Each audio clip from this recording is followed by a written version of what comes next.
이번 한 주간 교회사랑 특별 새벽 기도회로 보내면서 에베소서 말씀을 살펴보고 있습니다. 오늘 우리 5장과 그다음에 주일에는 우리 6장 말씀의 일부분을 보게 될 것입니다. 여러분들은 하루의 시간을 여러분 어떻게 보내고 계십니까? 모든 사람에게 공평한 것은 바로 시간이죠. 모두가 다 24시간을 받게 됩니다. 그러나 모든 사람이 다 동일한 방법으로 동일한 곳에 시간을 쓰는 것은 아닙니다. 평범한 일상의 시간을 하나님이 역사하는 특별한 구별된 시간으로 쓰는 사람이 있고, 그 비범한 하나님의 시간을 그저 허비하는 사람이 있습니다. 여러분, 그 둘 중에 어디에 속하십니까?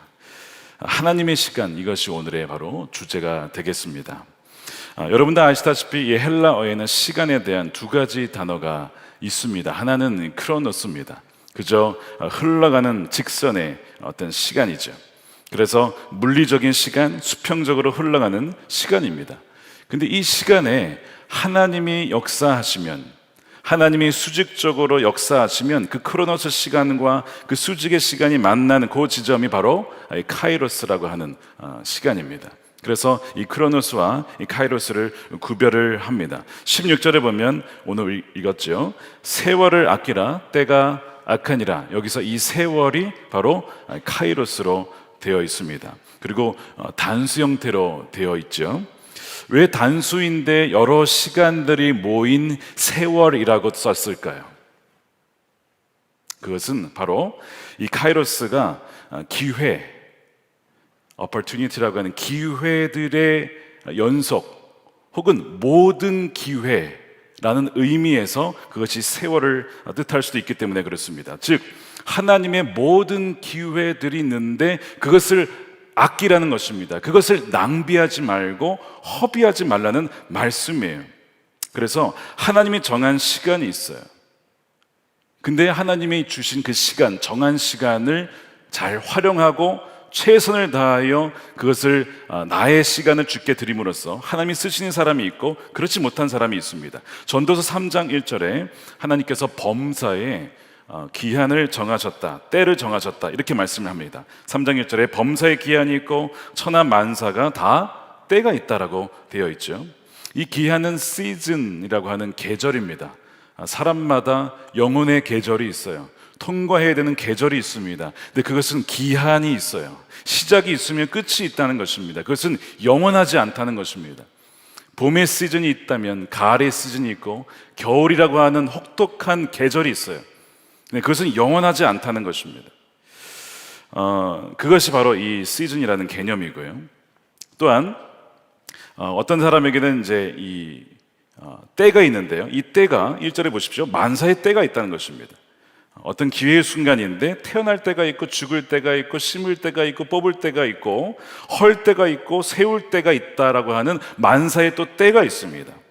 그래서 이 전도서에서는 이 기한과, 즉 어떤 시작과 끝이 있는 기한과 또한 때를 아는 것이 지혜라고 말씀을 해요. 그래서 우리가 보기에는 그저 이렇게 흘러가는 시간 같지만 하나님이 특별히 그 크로노스 시간 중에서 구별한 하나님이 섭리하시는 시간이 있다는 것입니다. 여러분 그것을 분별하십니까? 여러분 그것을 경험하십니까? 오늘 본문은 그 말씀을 하고 있어요. 문제는 무엇이냐면 그 하나님의 때와 이 기회를 놓쳐버리고 허비하는 사람들이 있다는 데 있습니다. 그래서 전도서 기자의 표현에 의하면 헛되다라는 표현입니다. 전도서 기자가 이런 얘기를 합니다. 1장 2절이죠. 전도자가 이르되 헛되고 헛되며 헛되고 헛되니 모든 것이 헛되도다. 이 헛되도다라고 하는 이 히브리어 헤벨은 원래 헛되다는 의미가 아닙니다. 수증기와 같이 이렇게 잡을 수 없이 바람과 같이 금방 사라진다라는 의미예요. 그러니까 그 안에는 사실 헛되다라는 의미는 없습니다. 어떤 중립이죠. 좋고 나쁨이 없는 겁니다. 그런데 그것이 헛되게 되는 이유가 있어요. 바로 그 시간 사용이 있습니다. 누구나 다 사실은 길게 보면 짧은 인생이에요. 우리 인생이라는 것이 긴 것 같지만 영혼의 측면에서 보면 너무나 짧은 시간을 우리는 살아가요. 그래서 그 시간을 잘못 사용하게 되면 이거 헛되다라고 이렇게 할 만한 인생이 되고 만다는 것이죠.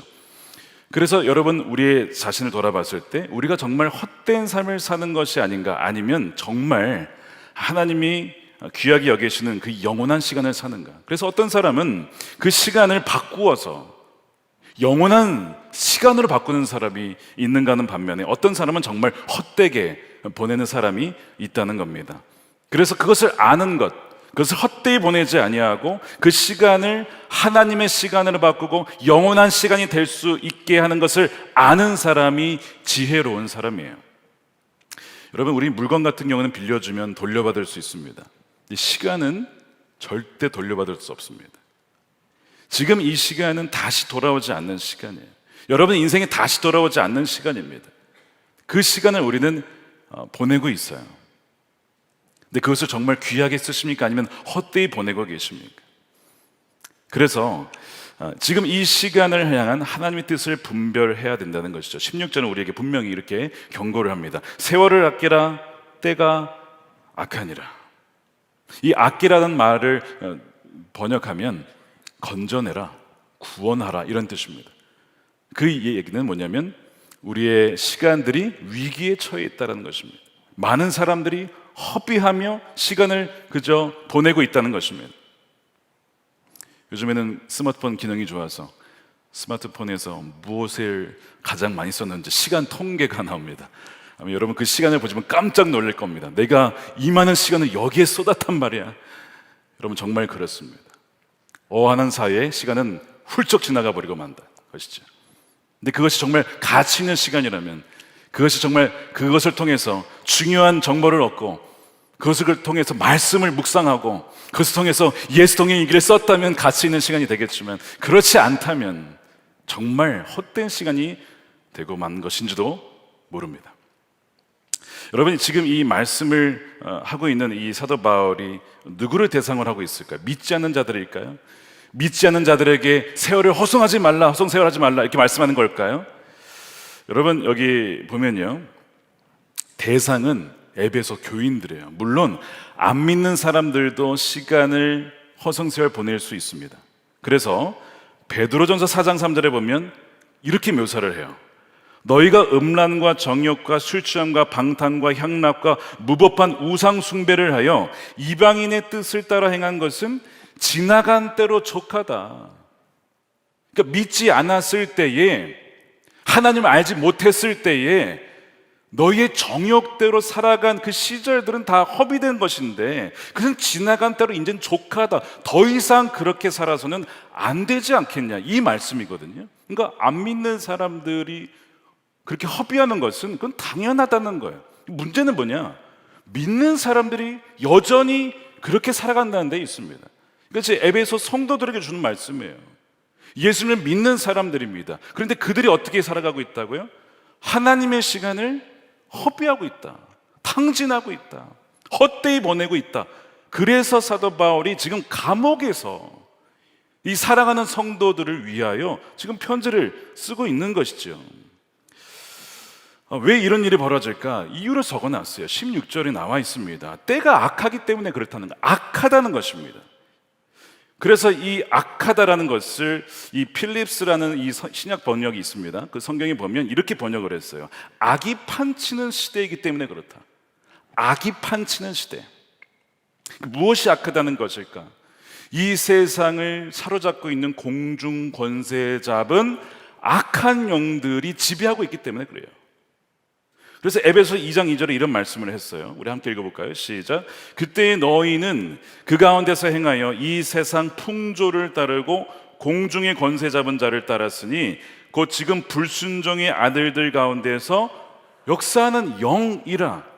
영적인 공격이 있어요. 마귀의 유혹이 있습니다. 우리의 시간을 허비하게 만드는, 그리고 하나님의 뜻을 분별하게 하지 못하게 만드는 불순종의 아들들 가운데 역사하는 악한 영이 있다는 거예요.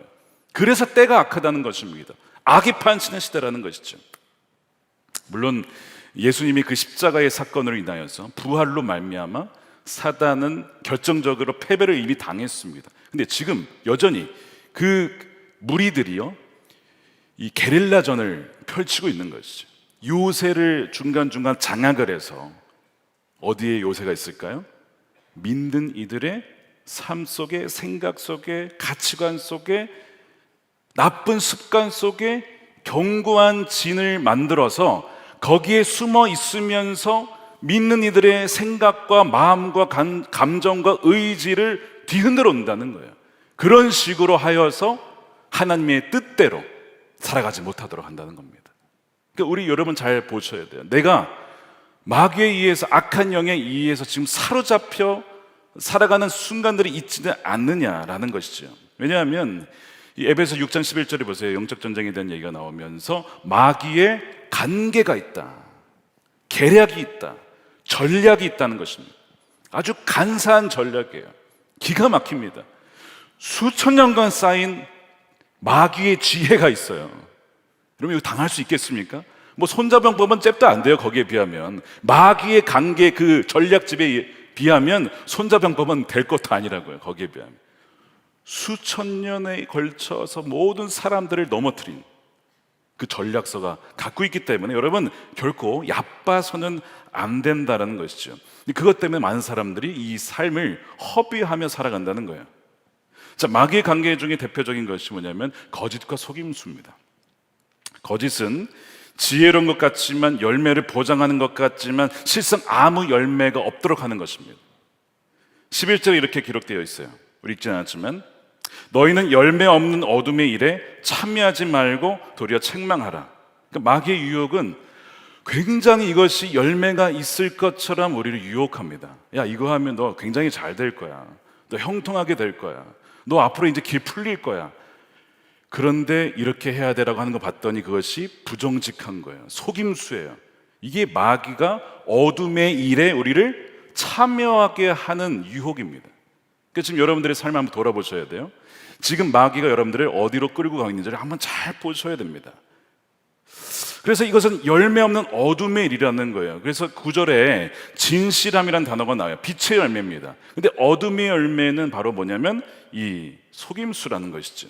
그러니까 사탄의 대표적인 속임수가 말씀대로 살면, 세상에서 살면 망한다, 이런 얘기가 있죠. 그 통계의 말씀을 들었잖아요. 기독 청년 40%가 이 말씀대로 세상에 살다 보면 그 망합니다, 목사님. 무슨 어떻게 말씀대로 살아요? 이런 얘기를 한다는 거 아니에요. 40%가 믿는 청년들이. 근데 말씀대로 살지 않고도 세상에서 성공하면 그것이 정말 망하는 길입니다. 말씀대로 살지 않았는데 성공했다, 그거 진짜 망하는 길이에요. 그게 정말 무서운 줄을 알아야 되는데 마귀는요, 괜찮다라고 속이는 거예요. 거기에 이제 넘어가게 되는 거죠.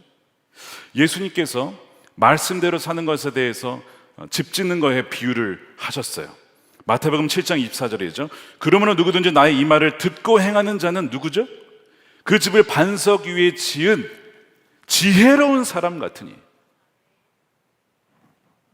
듣고 행하는 자가 정말 반석 위에 지은 지혜로운 자입니다. 절대 무너지지 않는 거예요. 영원한 집을 세우게 된다는 거예요. 근데 마귀는 어떻게 하냐면 말을 듣기는 합니다. 여러분 지금 말을 듣고 계십니까? 말씀을 듣고 계실 텐데 이제 너무 중요한 것이죠. 그러니까 마귀는 말씀을 못 듣게 하지만 듣기는 허용해 줄 수도 있어요. 왜요? 그 다음 뭐가 있어요? 그대로 행하지 않으면 되니까. 그게 마귀가 지금 노리는 겁니다. 주목할 점은 듣기는 해도 행하지는 못하게, 순종하지는 못하게 만든다는 점에 있어요. 자, 그래서 26절에 보십시오. 나의 이 말을 듣고, 들어요, 듣는다고요. 근데 행하지 않는 사람이 있어요. 그러면 모래 위에 지은 어리석은 사람 같다는 거예요. 비가 내리고 창수가 나고 바람이 불어서 다 무너집니다. 그 인생이 70년, 80년, 90년 그렇게 살아왔지만 그 모든 세월이 다 뭐예요? 허비되는 삶을 살게 된다는 것. 듣고도 주의 말씀에 순종하지 않으면 아무 소용이 없다는 거죠. 우리 자신을 점검해 봐야 돼요. 내가 반석 위에 내 인생이 지금 세워지고 있는 지혜로운 사람인지 아니면 모래 위에 집을 세우고 있는 어리석은 사람인지를 그때 가봐야 아는 게 아니고요, 지금 알 수 있어요. 지금 내가 듣고 행하고 있느냐 아니면 듣기만 하고 있느냐는 걸 보면 알아요. 자, 우리 창세기 아브라함 시리즈 설교를 했는데요, 내가 그 말씀을 듣고 이웃을 환대했다. 한번 손 들어보세요. 환대. 내가 저 이웃을 대접하고 섬기고, 너무 없는 거 아닙니까? 이 정도면 진짜. 롯에 대한 말씀을 하면서 소돔과 고모라에서 지체하지 말라고 말씀을 드렸는데, 여러분 나오셨습니까? 주를 경외에 대한 말씀을 지난주에 말씀을 드렸어요. 여러분 경외하는 삶으로 바꿔가고 계십니까? 대가 지불을 하고 계십니까? 그러니까 이런 것들을 보면요, 내가 지금 반석 위에 세우고 있는지, 그래야 지혜로운 자인지, 결국에는 이 모든 인생이 허비되지 않은 인생인지 지금 알 수 있어요. 우리 자신을 속여서는 안 됩니다. 우리는 정직해야 됩니다. 마귀는 계속 우리를 어둠의 일에 참여하게 하려고 우리를 여러분 유혹합니다. 그 대표적인 것이 아까 말씀드린 대로 이 정직과 투명성을 여러분 공격할 거예요. 유혹할 거예요. 그래서 정직하게 일을 하면 손해보는 것처럼 만들 겁니다. 그래서 지혜라는 이름으로 여러분 정직하지 못하게끔 속임수를 쓰게 만들 거예요. 여러분의 공부든지 그것이 직장에서든지 어떤 비즈니스 만남에서든지 그 정직을 공격하게 될 거예요. 제가 한번 예를 들어볼게요. 이번에 튀르키예 지진이 났어요. 지금 사망자가 계속 늘어나고 있어요. 정말 이러다가 정말 끔찍한, 너무나 더 많은 사망자가 발생하는 것은 아닐까 지금 걱정이 되는데요. 피해가 가장 큰 도시 이 히타이주라는 곳입니다. 히타이주. 그 지역에 많은 도시들이 참 피해가 컸다고 해요. 근데 그 히타이주 중에서 사망자가 하나 없는 도시가 있어요. 건물이 하나도 무너지지 않은 도시가 있습니다. 여러분 믿어지십니까? 가장 큰 피해를 입은 그 주에서 어떻게 그런 도시가 있을 수 있냐? 지금 뭐라고 부르냐면 기적의 도시다 이렇게 불러요. 그 도시가 에르진이라는 도시입니다. 에르진. 그러니까 1차 진앙지로부터 이제 에르진이 있는 그 이 거리하고 1차 진앙지에서 또 그 비슷한 거리에 있는 도시 중에 하나가 뭐냐면 오스마니에라는 도시인데, 여기는 엄청난 피해를 입었어요. 그러니까 비슷한 거리에 떨어져 있는데, 물론 이게 지금 어떻게 지진의 영향을 받았냐에 틀릴 수는 있겠지만 엄청난 영향을 받아서 많은 사망자가 발생했는데, 이 지역은 안 그렇다는 거예요. 이 아이레즈는 무너지지도 않았어요. 중상자도 없어요. 여러 가지 이유가 있는데 그 중에 하나가 뭐냐면 바로 그 도시의 시장 때문이라는 거예요. 그 도시의 시장이 웨케슈 엘마 솔루라는 시장입니다. 이게 무슨 일이 있었냐면요, 2019년 그가 당선될 때 이 터키의 지진법이 통과가 됩니다. 그러면서 어떤 내용이 있었냐면 지진 취약 지역 건축물에 고품질 콘크리트를 써야 된다. 이게 비쌀 거 아니에요. 고품질을 쓰라는 거예요. 두 번째는 철강으로 반드시 보강을 하라. 이 법이 새로 통과가 된 겁니다. 내진 규제 강화법이에요. 자, 그러면 건축을 할 때 무조건 이걸 지켜야 되고요, 여기에 맞지 않는 건물들은 반드시 보강을 해야 됩니다. 그래서 이 시장이 이걸 다 집행을 해버렸어요. 그러면 사람이 건축을 하려고 그러면 얼마나 돈이 더 많이 든다는 얘기예요. 그러니까 어떤 일이 벌어졌냐면 엄청난 민원이 밀려왔다는 거 아닙니까? 어떤 민원이냐면 자신의 건물에는 예외를 달라는 거예요. 이런저런 이유로 예외를 주십시오. 이런 민원들이 엄청 많이 왔대요. 근데 예외를 두지를 않은 거예요. 이걸 지켜야 된다. 그랬더니요, 엄청난 비난을 받았어요. 무슨 비난이냐? 당신만 이 나라에서 정직한 사람이냐? 혼자 정직한 척 다 하네. 이런 비난을 받아요. 게다가 이 친한 사람들 있잖아요. 친척들이나 아는 사람들, 이 사람들이 와가지고 아이 그래 우리는 좀 해줘 이렇게 청탁을 합니다. 그러면 해줄 수도 있잖아요.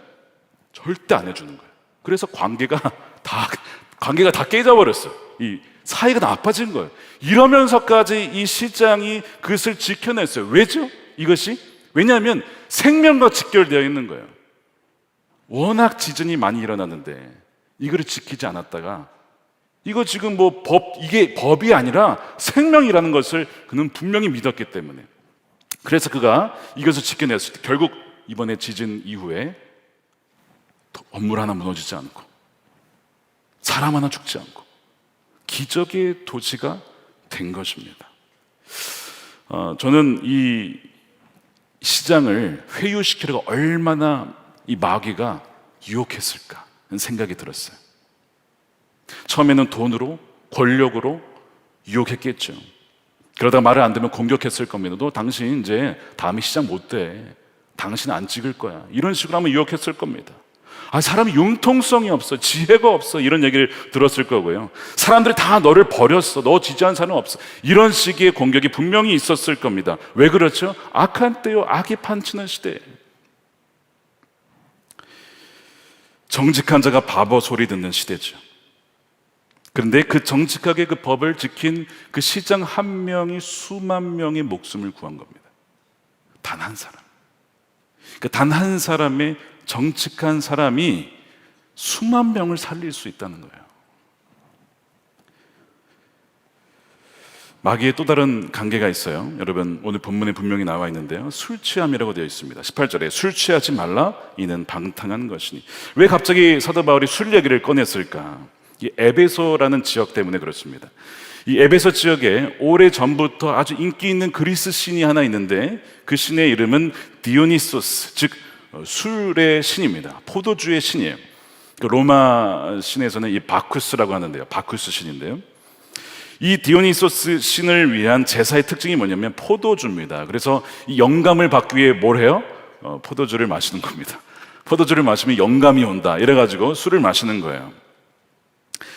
누군가가 이제 이 말씀을 듣고 나 개종해야겠다 그걸로 이렇게 생각하는 분이 없기를 바랍니다. 여러분 바쿠스 신을 믿는 이들이 있었어요. 그리고 그 도시의 문화를 봤던 사람들이 있었습니다. 그들이 일부가 에베소 교인이 된 거예요. 자, 그러면 옛 습관을 버려야 되잖아요. 근데 일부 성도들이 버리지 못하고 계속 거기에 빠져 있었던 거예요. 그러니까 술 취함을 그래서 경고했던 것입니다. 옛사람의 생활 방식이었던 술 취함의 습관을 여전히 갖고 있는데 술에 의해서 지배당하지 말고 성령에 의해서 지배를 당해야 된다. 술에 의해서 지배를 당하면 결국에는 판단력이 흐려지고, 여러분 운전도 못하게 하잖아요. 판단력이 흐려지니까. 판단력이 흐려지기 때문에 주께서 원하시는 길이 무엇인지를 분별하지 못하게 된다는 거예요. 어리석은 자가 된다는 것입니다. 하나님이 주신 그 특별한 기회와 시간을 낭비하고 허비하게 된다는 경고의 말씀을 지금 하고 있는 거예요. 자, 그래서 이 사도 바울이 데살로니가 전서에도 비슷한 말씀을 해요. 5장 5절의 말씀인데 우리 함께 읽어볼까요? 시작. 너희는 다 빛의 아들이요 낮의 아들이라. 우리가 밤이나 어둠에 속하지 아니하나니 그러므로 우리는 다른 이들과 같이 자지 말고 오직 깨어 정신을 차릴지라. 자는 자들은 밤에 자고 취하는 자들은 밤에 취하되. 그러니까 술 취함에 대한 또 얘기가 나와요. 근데 여기서 정신을 차리라, 영어로 보면 술에 취해 있지 말고 깨어 있으라는 거예요. 이런 의미거든요. be sober라는 표현인데요. 그러니까 마귀의 전략은요, 우리가 살아가는 모든 삶의 길에 마치 지뢰를 깔아놓은 거예요. 덫을 설치해 놨어요. 그래서 술 취함으로 판단력을 흐리게 하여 또한 하나님의 기회를 놓치게 만든다는 것이죠. 근데 여러분, 술 취하지 않는다고 해서, 어떤 사람은 술 취한 사람이 있겠지만 않는다고 해서 여러분 방심하시면 안 됩니다. 이제 나는 술을 안 마시니까 나는 괜찮겠지. 여러분 절대 그렇지 않습니다. 술 취하지 않는 이들이 받게 되는 마귀의 유혹이 여러분 뭔지 아십니까? 그런 분들을 위해서 또 마귀가 간계를 다 준비를 해놨어요. 어떤 거냐? 바로 정죄입니다. 정죄. 그러니까 마귀는 도덕적으로 거의 완벽하고 옳고 그름이 확실한 분들을 잘 쓰십니다. 마귀가 정죄하게 아주 좋거든요. 바른 교리를 갖고 있습니다. 그리고 그것으로 사람을 정죄할 수 있고요, 겉으로는 굉장히 바른 삶을 살기 때문에 또한 그걸 가지고 자신의 기준을 가지고 또한 정죄할 수가 있어요. 예를 들면 바리새인 보세요. 얼마나 옳은 교리를 믿고 심지어 겉으로 보기에는 완벽한 삶을 살았잖아요. 그들의 말은 다 옳았습니다. 근데 그들은 공동체를 정죄하고 사람들을 미워하고 말로 죽이고, 결국 그들의 삶은 예수님을 볼 수가 없었어요.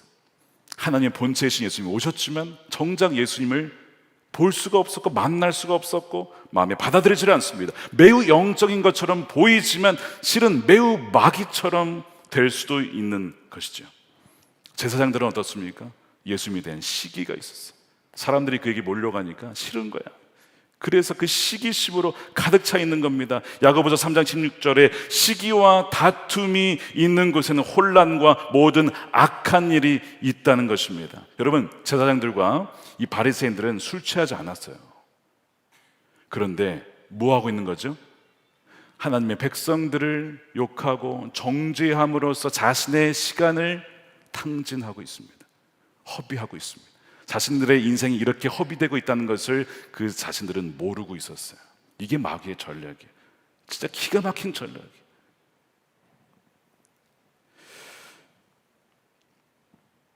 자기 편길이 무너지게 하는 것이 마귀의 자중질환, 내부 총질이죠. 6.25 전쟁 때 죽은 이들 중에 적과 아군을 오인해서 서로 쏘아서 죽은 이들이 전체 16%랍니다. 16%.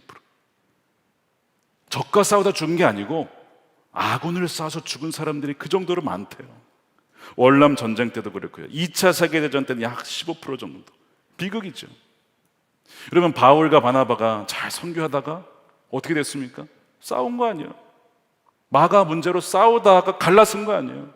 지금 서로 싸울 일이 아닌데 서로 싸우다가, 이것이 뭐냐면 마귀의 전략이에요. 싸우게 만들고 정죄하게 만들고 분열시키게 만들어서 시간을 허비하게 만드는 거예요.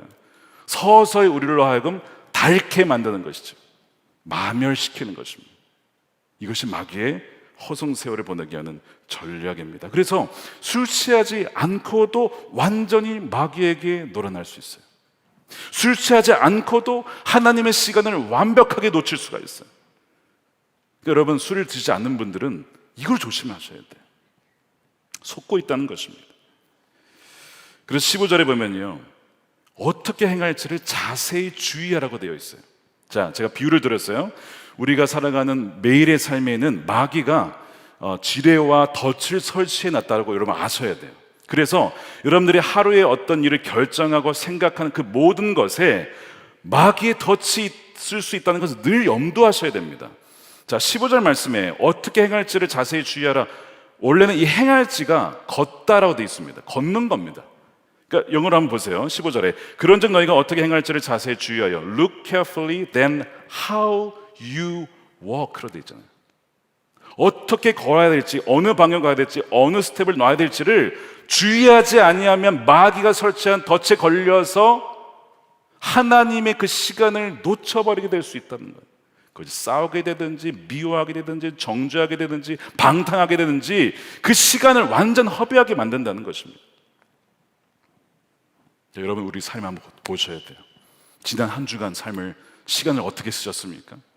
오늘 하루 24시간을 어떻게 여러분 쓰셨습니까? 혹시 부부싸움을 하다가 시간을 보내고 오신 분은 없으십니까? 새벽기도 가야 돼 하고 싸운 거 아니면 혹시 일찍 자야 돼, 하여튼 별 방법을 다 쓴다는 거예요, 마귀가. 자, 그렇다면 어떻게 이 시간을 건져낼 수 있냐, 구원할 수 있느냐. 18절에 보면 뭐라고 되어 있냐면 오직 성령으로 충만함을 받으라 하고 되어 있습니다. 오직이에요. 이거 외엔 방법이 없다는 거예요. 오직 성령으로 충만함을 받을 때에만 마귀에 속지 아니하고 또한 마귀의 어떤 그 어둠의 일에 참여하지 아니하여 하나님이 역사하시는 그 카이로스의 시간을 낭비하지 않을 수 있다는 거예요. 오직 성령 충만이라는 것입니다. 성령 세례는 우리가 예수님을 믿고 성령이 내주하는 사건이라면 성령 충만은 정말 성령에 완전 사로잡혀서 나의 시간이 바로 하나님의 시간을 쓰시는 시간이 되고 내가 있는 그곳이 하나님이 원하시는 곳이 되는 거예요. 그것이 성령 충만한 자의 특징입니다. 어떻게 성령 충만을 받습니까? 성경이 분명히 말씀합니다. 순종하는 자에게 주신다고 했어요. 사도행전 5장 32절이죠. 함께 읽어보겠습니다. 시작. 우리는 이 일의 증인이요 하나님이 자기에게 순종하는 사람에게 주신 성령도 그러하니라. 순종하는 자에게 주시는 성령이라고 했습니다. 자, 이에 대한 정확한 얘기가 오순절 성령 강림절이죠. 그 사건에 보십시오. 예수님께서 뭐라고 하셨냐면 약속하셨어요. 너희는 예루살렘을 떠나지 말아라. 내게서 들은 바 아버지께서 약속하신 것을 기다려라. 자, 떠나지 말고 기다려라. 그러면 뭘 주신다고요? 성령을 주실 것이다. 그 말씀을 믿고 예루살렘 떠나지 아니하고 순종한, 그리고 기다렸던, 그렇게 순종했던 이들만 성령의 세례와 동시에 충만을 받습니다. 이 대가 지불할 때 제가 말씀을 드렸어요. 그렇죠? 그러니까 하나님께서 우리에게 역사하실 때에는 그분의 강권적인 역사도 있지만, 그러나 우리가 그 말씀에 순종했을 때 일어나는 역사들이 있다는 거예요. 이것이 바로 그겁니다. 자, 그래서 하나님이 주신 기회를 날리지 않고 자신의 시간이 완전히 하나님의 시간으로 구속되는 거예요. 그래서 이 성령 충만과 시간을 연결시키면, 성령 충만하게 되면 우리의 시간이 다 하나님이 쓰시는 시간이 됩니다. 내가 너의 시간을 통해서 놀라운 일을 행할 거야. 너의 그 시간을 내어줄 수 있니? 너 그곳에 갈 수 있겠어? 너 그 사람 만날 수 있겠니? 복음 전하겠니? 기도하겠니? 다 뭐냐면 우리의 시간을 쓰겠다는 거예요. 우리를 쓰겠다는 것은 우리의 시간을 쓰겠다는 겁니다. 그 성령 충만한 자는 바로 그들의 시간이 하나님의 시간, 카이로스가 된다는 특징을 갖고 있습니다. 자, 여러분 빌립의 예를 한번 들어볼게요. 그 오순절 성령 강림 때 이 빌립도 성령 충만을 받습니다. 그래서 사도행전 6장 5절에 보면 7 집사 얘기 나오면서 스데반 나오면서 그 다음 빌립이 성령으로 충만한 사람이라고 이렇게 얘기를 하죠. 믿음과 성령으로 충만한 사람으로 이 빌립이 나옵니다. 성령께서 그를 사마리아 지역으로 보내요. 갔더니 복음을 전했더니 사람들이 회개하고 예수를 믿고 귀신이 떠나가고 병든 자가 낫고 막 놀라운 일이 벌어졌어요. 그러니까 하나님께서 성령을 통하여서 이 빌립을 보내셔서 그의 시간을 하나님의 시간을 바꾸신 거죠. 자, 그런 일이 이루어졌는데 여러분 같았으면 거기 계속 있고 싶잖아요. 저도 마찬가지일 것 같아요. 와, 놀라운 부흥이 이루어졌어. 너무 좋다. 여기 계속 있고 싶다. 그럴 텐데 그 다음에 뭐라고 어떻게 되냐면 갑자기 남쪽에 있는 광야로 가 이래요. 성령께서. 이해가 잘 안 되잖아요. 여기 놀라운 부흥이 있는데 왜 어딜 가라는 거예요. 게다가 광야로 가래요. 근데 빌립이 어떻게 하냐면 일어나서 갑니다. 영어로 he rose and went. 땡이에요. 일어나서 가는 거예요. 내 시간이 내 게 아니니까. 주님의 시간이야, 내 시간은. 그러니까 내가 여기에 더 있고 싶다, 이게 뭉개고 있으면 다 허비되는 시간이 되는 거예요. 그러니까 가겠습니다. 가요. 갔더니 누가 있어요, 거기에? 에티오피아 4시가 막 이사야서 읽고 있는데 이해를 못하고 이게 도대체 무슨 뜻이야 이러고 있는 거예요. 성령께서 가까이 가봐라. 가서 말씀을 풀어줍니다. 그분이 예수님이시라고, 고난받은 종에 대한 얘기를 하고, 내가 세례를 받지 않을 이유가 뭐가 있겠습니까? 바로 그 자리에서 내려가지고 마차에서 내려가지고 거기서 세례를 딱 받죠. 그리고 다시 성령은 빌립을 다른 데로 데려가요. 이 빌립의 이 모습이 이 성령 충만한 자의 모습이고요. 저와 여러분들이 이러한 삶을 사시게 되기를 주님의 이름으로 축원드립니다. 주님께서 마음껏 쓰실 수 있는, 야 너의 시간 오늘 나 2시간 더 하라, 그 정도가 아니고 너의 온 하루가 내가 다 쓰고 싶다, 너를 통해서 역사하고 싶다, 그렇게 쓰임받는 인생이 되는 거죠. 성령 충만할 때 그것이 가능하다는 겁니다. 그래서 이 빌립의 시간은 구원받은 시간이에요. 낭비되는 시간이 아니었어요. 하나님이 온전히 쓰시는 시간이 된 것입니다. 물론 여러분, 하나님의 시간을 구속한다는 것이 이렇게 꼭 멋진 일만 벌어지지는 않습니다. 예수님이 그랬어요. 마태복음 3장 후반부에 예수님이 세례를 받으시고 성령이 임하시면서 충만함을 받죠. 그리고 4장에 가면 성령에 이끌려 예수님이 어디로 갑니까? 광야로 갑니다. 지금 광야에서 무슨 일이 벌어지냐면 마귀의 엄청난 유혹이 와요. 성령에 이끌려서 갔는데 간 곳은 광야였고 거기서 마귀의 엄청난 공격과 시험을 받는다는 거예요. 성령에 이끌려도 그렇게 될 수 있다는 거예요. 아마 여러분 중에 그런 분이 계실지도 몰라요. 거기에서 마귀가 그를 유혹하는데 보통 사람이라면 도무지 이길 수 없는 유혹들입니다. 돌을 떡으로 만들 수 있느냐? 무슨 얘기냐면 너 자신을 증명해봐라. 네 자신을 증명해봐. 사람들이 너 무시하잖아. 너의 능력이 얼마나 뛰어난지를 한번 증명해보라고. 이런 유혹이 와요. 이제 그럴듯하지 않습니까? 내가 사람들이 나를 무시하지 않도록 나를 증명해 보이겠어 이러면서 막 몰두하잖아요. 그거 다 속는 거예요. 광야는요, 자신을 증명하는 곳이 아닙니다. 광야에서 증명되어야 할 것은 뭐냐면 나의 죽음이에요. 나는 이미 죽었습니다. 내가 할 수 있는 것은 없고 하나님이 나를 통해서만 일하실 수 있습니다. 그걸 고백하는 거거든요. 그러니까 내가 하는 것이 아니라 하나님의 하심을 알게 하는 것이 광야예요. 광야는 내 힘을 빼는 곳이잖아요. 근데 마귀는 그 광야에서 우리 힘을 더 복돋게끔 만들 수 있다는 거예요. 그런데 이 광야의 시간을 여러분들 성령의 인도하심을 따라서 살다 보면 그 시간은 구속된 시간, 우리를 변화시키는 시간, 정말 하나님이 온전히 쓰실 수 있는 시간이 됩니다. 헛된 시간이 되지 않아요. 예를 들면 모세의 40년 미디안 광야가 여러분 헛된 시간일까요? 분명히 어떤 잊혀진 시간일 수 있어요. 아무도 알아주지 않는 시간일 수 있습니다. 근데 그 시간은 어떤 시간이냐면 나는 안 됩니다, 내 힘으로는 안 됩니다, 나는 할 수 없습니다 라고 그것을 깨달은 시간이 이 광야의 시간이죠. 그래서 그런 고백이 나오게 된 기간은 결코 낭비된 시간이 아니라는 거예요. 그것은 구원받은 시간이에요. 그것은 모세의 잊혀진 광야의 40년은 허비된 시간이 아니라 하나님의 의해서 구속된 시간입니다. 여러분들 중에 혹시 이러한 시간들을 보내신 분이 계실지도 모르겠습니다. 그런데 여러분들이 기도와 말씀의 자리에 있으면 그 시간들은 허송세월하는 시간이 아니라 하나님이 여러분들을 하나님의 온전한 작품으로 빚어가는 시간이 된다는 것입니다. 그 모든 시간들은 다 하나님의 시간으로 쓰임받는 시간이에요. 저에게 늘 기도 부탁을 하시는 분이 계신데, 목사님, 제 아들이 술에 취해 있고 절어서 삽니다. 삶의 의욕이 없어요. 나이가 좀 많습니다, 아들이. 저랑 거의 비슷한 나이예요.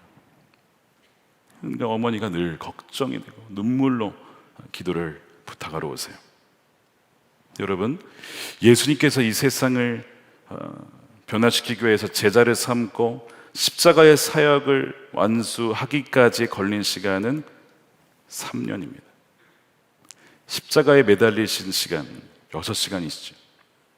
무슨 얘기냐면 중요한 것은 시간의 양보다 더 중요한 것은 시간의 질이에요. 지금까지 어떠한 삶을 살아왔든 바로 오늘부터 성령에 의해서 사로잡히면 그 사람을 통해서 하나님은 무엇이든지 행하실 수 있다는 것입니다. 제가 그 말씀을 드리면서 기도를 했어요. 어머님, 걱정하지 마십시오. 바로 오늘부터 하나님께서 그 아들의 마음을 바꾸시고 방향을 바꾸고 마음의 중심을 바꾸면 지금까지의 삶이 어떠했든 그건 지나간 것이고 바로 오늘부터 쓰면 하나님이 쓰실 수 있는 것입니다. 그 믿음 가지고 기도하십시다. 그렇게 기도를 해드렸어요. 얼마나 감사하며 하나님께 기도하며 나가는지 모릅니다. 여러분, 어려운 시기 광야를 지날 때 마귀를 여러분 대적하셔야 돼요. 여러분들을 속이고 여러분들을 우리 자아를 부풀리게 하고 또한 혹은 자기 연민에 빠져서 나는 안 돼 이렇게 빠지거나 여러분 마귀를 대적하셔야 돼요. 동시에 여러분 분명히 믿으셔야 됩니다. 뭐냐면 주님의 뜻이 있다는 거예요. 여러분을 향한 계획이 있다는 것입니다. 그래서 17절에 보면 오직 주의 뜻이 무엇인가를 이해하라고 되어 있어요. 17절 말씀 한번 읽어보겠습니다. 시작. 그러므로 어리석은 자가 되지 말고 오직 주의 뜻이 무엇인가 이해하라 라고 되어 있죠. 그러면서 이 에베소서에서 말하는 주의 뜻이 여러 가지가 있는데 대표적인 것이 뭐냐면 우리의 거룩이에요. 거룩한 삶 하나님께서 원하시고 그게 하나님의 뜻이고요. 두 번째는 여기서 말하는 하나님의 뜻은 하나님이 우리를 괜히 만드신 것이 아니라 완전한 계획 가운데 우리를 지으셨다는 것을 말씀합니다. 그게 어디 나오냐면 에베소서 2장 10절이에요. 자, 이것도 함께 읽어볼게요. 시작. 우리는 하나님의 작품입니다. 선한 일을 하게 하시려고 하나님께서 그리스도 예수 안에서 우리를 만드셨습니다. 하나님께서 이렇게 미리 준비하신 것은 우리가 선한 일을 하며 살아가게 하시려는 것입니다. 그러니까 지금 이 자리에 계신 여러분 모두에게는 하나님의 계획이 있어요. 왜요? 여러분들은 하나님의 작품이기 때문에 그래요. 여러분 이것이 믿어지십니까? 마귀는 이것을 계속 공격하는 거예요. 너의 인생에 무슨 계획이 있냐? 무슨 작품이 있냐? 여러분 절대로 거기에 속으시면 안 된다는 거예요. 하물며 지금 여러분 이 마이크가 누가 만들었겠죠? 이 소리를 전달하게 하고 울리게 하고 하는 그 용도로 누가 만든 거예요. 이 컵도 마찬가지죠. 다 용도가 있는 거예요. 누가 만든 사람이 있어요. 하물며 저와 여러분들이겠습니까? 이 땅에 있는 분명한 하나님의 계획이 있는 거죠. 그것을 확신하라는 거예요. 그러면 마귀의 어떠한 그 우리를 자꾸 어둠의 일로 다른 일로 끌어가려고 해도 여러분 속지 않을 수가 있어요. 이 교회가 위기일 때 저는 생각해 보았습니다. 부도 IMF 시기를 지날 때, 또한 2008년에 어려운 시기를 지날 때, 여러 시기를 계속 지나오면서 사실 언제든지 포기할 수도 있었어요, 이 교회를. 우리 살아있는 산적인들이 앞에 계신데, 우리 장로님들 계신데, 포기할 수도 있잖아요, 사실. 그냥 포기하고 새로 시작하자 할 수도 있잖아요. 근데 저는 왜 포기를 안 했을까 생각이 들었어요. 왜 포기를 안 했을까? 근데 이제 원로 장로님부터 우리 지금 신문 장로님들 얘기를 들어보면요, 말씀을 들어보면 이런 단어를 쓰신 걸 제가 알게 됐습니다. 이 민족 성전이라는 단어가 있어요. 하나님께서 이 교회를 한반도의 또한 민족과 통일을 위해서 이 성전을 삼으셨다라고 하는 너무나 확신을 갖고 계시는 거예요. 그래서 제가 이제 그것을 가지고 묵상을 하다 보니까 그런 마음이 드는 거예요. 마치 나는 하나님의 작품이지, 하나님 나를 반드시 쓰실 거야. 그럴 때마다 마귀가 이렇게 공격해도 흔들리지 않는 것처럼, 이 교회는 하나님이 이 복종 동산에 터를 세우시고 심으신 하나님의 민족 성전이구나, 이것이 믿어지면요, 상황은 막 부도가 일어날 것 같고 망할 것 같은데 떠날 수가 없는 거예요. 왜요? 그것이 더 믿어지니까. 그래서 기도하고 금식하고 자신의 것을 바치면서까지 드렸을 때 하나님이 어떻게 하셨습니까? 이 교회를 살려내신 거 아닙니까? 살려낸 정도가 아니고 지금 여러분 하늘꿈학교뿐만 아니라 이 나라와 열방에 지금 정말 선교사님들 비롯해서 다음 세대를 일으키는 그 놀라운 일을 하고 있잖아요. 저는 지금 너무 기대가 되는 것이 뭐냐면, 지금 정말 이 하늘꿈학교뿐만 아니라 이 통일을 위해서 하나님 그 다음에 어떻게 일하실까? 통일 한반도 이후는 또 어떻게 될까? 막 그 생각만 하면요, 막 가슴에 벅차 올라오고, 가슴이 벅차. 여러분들 그런 마음이 있으십니까? 이거구나, 그분들에게 이 마음이 있었구나 하는 것이 제가 말씀을 준비하다가 알게 됐어요. 우리는 하나님의 작품이라고 했잖아요. 우리는 누구예요? 교회잖아요. 교회는 하나님의 작품이라는 거예요. 하나님의 계획이 있다는 거예요. 선한 일을 위하여서 지으셨다는 거예요. 여러분 믿으십니까? 이 말씀을 오늘 에베소서에서 하고 있는 거예요. 그래서 그때 그 믿음으로 기도하고 자신의 재산을 드리고 헌금하고 했던 그 모든 시간들은 다 구원받은 시간이고, 그 모든 시간들로 행한 것들은요 다 기록이 되어 있습니다. 성경에 그 말씀이 있어요. 볼까요? 요한계시록 14장 13절 말씀에 이렇게 되어 있습니다. 나는 또 하늘에서 들려오는 음성을 들었습니다. 기록하여라. 기록하래요. 예수동의 일기를 기록하라고. 기록하여라. 하늘에 예수동의 일기가 있어요. 이제부터 주님 안에서 죽는 사람들은 복이 있다. 그러자 성령께서 말씀하셨습니다. 그렇다, 그들은 수고를 그치고 쉬게 될 것이다. 그들이 행한 일인데, 이 복수입니다. 일들이에요.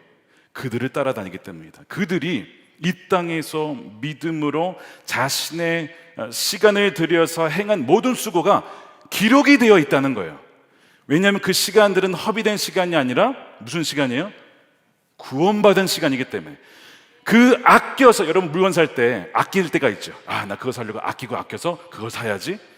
자신의 시간을 허비하지 않고 아껴서 주의 일을 위하여서 드린 그 시간과 그 일들, 수고들은 낭비되지 않고 하나님의 나라의 역사책에 기록이 되어 있다는 것입니다. 전 궁금해요. 저는 나중에 주 앞에 섰을 때, 주님, 저는 참 무익한 종인데 혹시 한 줄이라도 어떤 기록이 있을까요?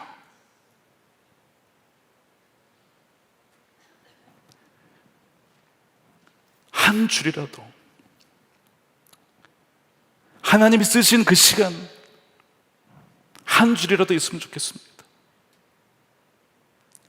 그 마음이 항상 있어요. 여러분 꼭 생각하셔야 돼요. 그 나라의 역사책에 여러분 많은 거 기대하지도 않아요.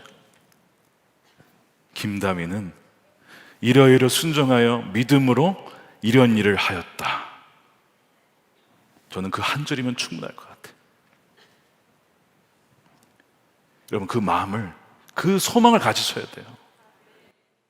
내 시간이 이게 지금 그냥 주어진 게 아니구나, 잠깐 주어진 어떤 헤벨과 같은 시간인데 이것을 어떻게 쓰냐에 따라서 영원한 시간이 될 수도 있고 완전히 허송세월 잊혀지는 시간이 될 수도 있다는 것이죠.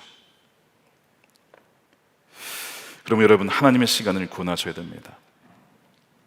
여러분, 다윗이 그 하나님의 시간이 주어졌을 때 그를 놓치지 않았어요.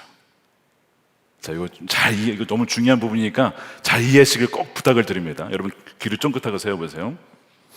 크로노스의 시간 중에 하나님이 역사하는 카리우스가 있다고 말씀을 드렸어요. 근데 이것이 일어났을 때 어떤 사람은 자기의 삶에 이것이 일어났어도 놓쳐버린 사람이 있고, 어떤 사람은 그것을 붙잡는 사람이 있어요.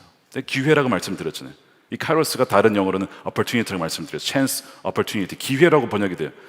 자, 다윗에게 어떤 기회가 왔느냐? 평소에는 다윗이요, 목동으로서 양을 치죠. 근데 그때 곰이 나타났어요.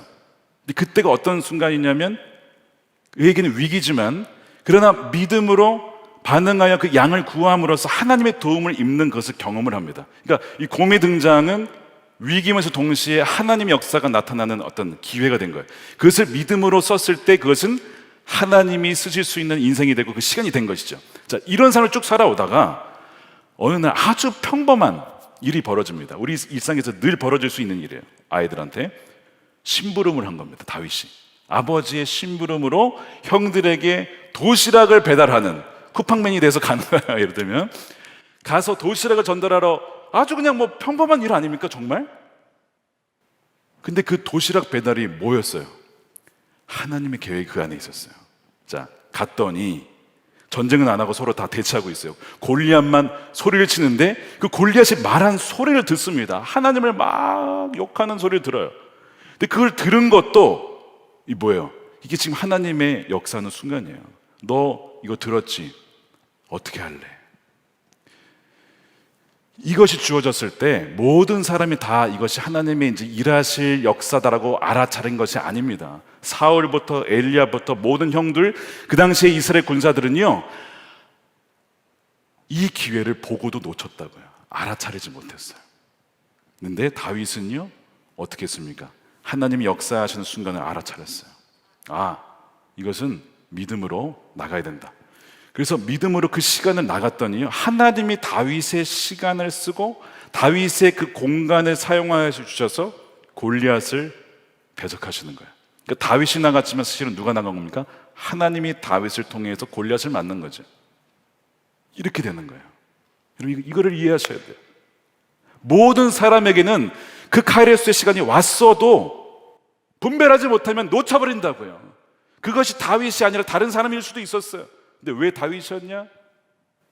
그것을 알고 믿음으로 반응했기 때문에 그렇다는 것입니다. 그러니까 하나님의 역사는 뭐 대단한 거에서 일어나는 것이 아니에요. 도시락 배달하다가 일어날 수 있어요. 도시락 배달하다. 평범한 곳에서 벌어진다는 거예요. 우리 삶의 현장에서 벌어진다는 거예요. 베드로도 마찬가지입니다. 베드로 어떻죠? 일상의 삶을 살고 있었어요. 그냥 배 타고 그물 던졌는데 고기를 잡는데 밤새 야간을 했어요. 야간을 해도 아무런 고기를 잡지 못합니다. 돌아와서 다 그물을 이제 손질하고 있는데 예수님이라는 분이 나타나서 말씀을 전하고 있어요. 그러면서 갑자기 예수님이 뭐라고 하죠? 가서 깊은 곳에 가서 그물을 던져버려요. 아니, 지금 다 야근하고 이제 가서 쉬어야 되는데 다시 가서 던지래요. 말도 안 되는 일이잖아요. 그러니까 대부분의 사람들은요, 이게 지금 카이로스의 시간인 걸 알지 못해요. 왜요? 이해가 안 되고 말이 안 되니까. 그래서 거절합니다. 아, 해봤는데 안 됩니다. 저 쉬어야 됩니다. 그리고 갑니다. 대부분의 사람들은 이렇게 놓쳐버려요, 그 시간을. 근데 베드로가 어떻게 합니까? 아, 우리가 밤새 수고하였지만, 그래서 고기를 잡지 못했지만 말씀에 의지하여 그물을 내려보겠습니다. 내렸는데 고기가 잡히는 거예요. 자, 이거죠. 똑같은 거예요. 하나님 분명히 오셨어요. 예수님이 오셨잖아요. 근데 대부분 사람들은 놓친다니까요, 그것을. 지금 우리 삶에 어마어마한 역사를 하시려고 해도 내 머리 경험, 내가 지금까지 어떻게 해온 것들이 바탕으로 아닙니다라고 거절한다고요. 여러분, 그 안타까운 일들이 우리 삶에 벌어질 수 있다는 겁니다. 시몬이 순종하였을 때 주님을 알게 되고 주님을 따라가게 되는, 이제는 그의 삶은 허비되는 인생이 아니라 정말 하나님이 존귀하게 쓰는 주의 제자가 되는 것이죠. 에스더서에도 비슷한 얘기가 나와요. 왕후가 되었습니다. 자기 혼자 그냥 살려고 그랬는데 민족의 위기가 왔어요. 근데 자기의 정체성을 드러냈다가 왕후에서 물러나면 어떡합니까? 그래서 막 에스더가 이러고 있었는데 모르드게 와가지고 그런 얘기 하잖아요. 지금 이때가 너가 왕후가 된 것이 이때를 위함이 아니냐. 그러니까 지금 이미 하나님의 카이로스가 왔는데 에스더가 뭐하고 있어요? 지금 머뭇거리고 있는 거예요. 머뭇거리고 있는 거예요. 마찬가지로 말씀드렸잖아요. 놓쳐버릴 수도 있다고 이것을. 그런데 죽으면 죽으리이다. 제가 왕에게 나가겠습니다. 갔더니 하나님이 그의 결단을 통해서 일하시잖아요. 그러니까 성경을 쭉 이런 관점으로 보면 많은 경우가 이런 경우가 있고 또한 많은 경우가 놓쳐버리는 경우가 있습니다. 여러분들은 어느 쪽이십니까? 지난 2부에 참 귀한 간증이 있었어요. 우리 주목자분이 세례를 받으셨어요. 그분의 이야기를 들으니까 참 마음이 아팠습니다. 어린 시절 5살 때 어머니가 집을 나가서 그 작은 아버지 집에서 자라게 됐는데 작은 어머니도 일찍 돌아가셔서 참 외로운 삶을 사신 거예요. 그래서 어려웠지만 돈을 많이 벌면 내 인생을 바꿀 수 있을 거야 해서 거의 오랜 시간을 계속 돈 버는 일에 자신의 인생을 다 씁니다. 그런데 돈이 모이질 않는 거예요. 좌절이 왔어요. 사람을 원망합니다. 나라를 원망합니다. 이 사회를 원망합니다. 불평합니다. 형들과 싸우고 결국 집을 나오게 돼요. 근데 오죽했으면 이 집이 지옥 같았으면 차라리 노숙이 낫다 싶을 정도로 차라리 노숙이 낫대요. 그 정도로 가정이 불행했다고 해요. 근데 그러다가 어느 날 평범한 날이죠. 노숙 중에 주목자 배식을 한다고 하는 선한목자 교회에 오게 된 거예요. 그래서 선한목자를 알게 됐고 주목자 배식을 받게 되었어요. 추운 겨울 음식을 받고 따뜻한 사랑을 받고 게다가 머물 곳이 없으니까 교회에서 마련해드린 고시원에서 그분이 지내게 되면서 너무나 큰 사랑을 받았다라고. 그러면서 이제 이 바나바를 만나게 되고 양육을 또한 받게 되셨어요. 그러면서 자기도 다른 분들을 섬겨야겠다 해서 봉사를 섬기게 되었답니다. 주님께서 이런 마음을 주셨대요. 너도 봉사하는 삶을 살아가라. 그래서 저도 섬기겠습니다 해서 섬기는데 그렇게 섬기는 기분이 좋고 너무 행복하대요. 나도 이렇게 누군가를 섬길 수 있는 삶이 될 수 있구나. 그런 간증을 쭉 하셨는데 저는 이 간증을 들으면서 하나님께서 이분의 삶에 역사하셨고 지금까지의 삶 어떻게 보면 마귀가 이 가정을 파괴시키고 죽이고 빼앗고 그런 삶을 살았다면 이제는 하나님께서 그의 삶에 역사하셔서 그를 건져내어 주셔서 이제부터의 정말 삶은 주님에 의해서 온전히 쓰임받고 치유받고 다른 사람을 살리는 삶으로 살게 하시겠다라는 그런 마음이 들었습니다. 근데 동시에 그분도 너무 귀하지만 그 처음 주목자 배식을 받았던 날 섬겼던 분들이 계시잖아요. 이분들의 그 시간은 결코 잊혀지지 않는 시간입니다. 하늘나라에서 결코 잊혀지지 않는 시간이에요. 바나바가 있었어요. 권사님이십니다. 권사님과 함께 십주장혁했던 그 수많은 시간들이 있을 거 아니에요. 그 시간들이 결코 허비된 시간이 아니라 영원히 기억되고 또한 영원한 시간으로 남는 그 순간들이 다 된 것이죠. 저는 그것이 묵상이 되면서 너무나 귀하다, 너무나 감사하다라는 감사를 주님께 올려드리게 됐습니다. 여러분, 주님의 몸된 교회는요 허비하는 하나님의 시간들을 구원하는 교회여야 합니다. 마귀의 속임수에 속아서 지금도 하나님의 기회들을 허비하는 많은 사람들이 있어요. 그들을 인도해야 돼. 이것이 교회의 또한 사명이고 우리의 사명입니다. 오늘 말씀에 보면요 여러분, 때가 악하다고 했습니다. 때가 악하다. 때가 악하기 때문에 마귀는요 악한 그 영으로 우리의 생각과 마음을 계속 속이고 유혹할 것입니다. 근데 여러분, 주의 뜻을 분별하여 오직 성령으로 충만할 때에 거기에 속지 아니하고 넘어가지 않을 수가 있어요. 오늘 말씀을 붙잡으시고 이 평범한 시간들 속에서 임하는 하나님의 시간을 보는 분별력을 주님 우리에게 주옵소서. 우리 그렇게 기도했으면 좋겠습니다. 하나님, 우리의 날마다의 시간이 결코 다시 돌아오지 않는 시간인데 이 시간 하나하나를 구원하여서 정말 영원히 남는 시간들이 되게 하시고 그 하나님 나라의 책에 기록이 되어지는 순간들이 되게 해달라고, 그래서 우리의 삶에 늘 감사와 찬송이 넘쳐나게 해달라고 우리 그렇게 고백하며 그런 삶을 살아가게 되시는 저와 여러분들의 삶이 되시기를 주님의 이름으로 축원드립니다. 우리 함께 찬양할 텐데요, 하나님의 부르심 우리 함께 찬양하시고 우리 기도하도록 하겠습니다.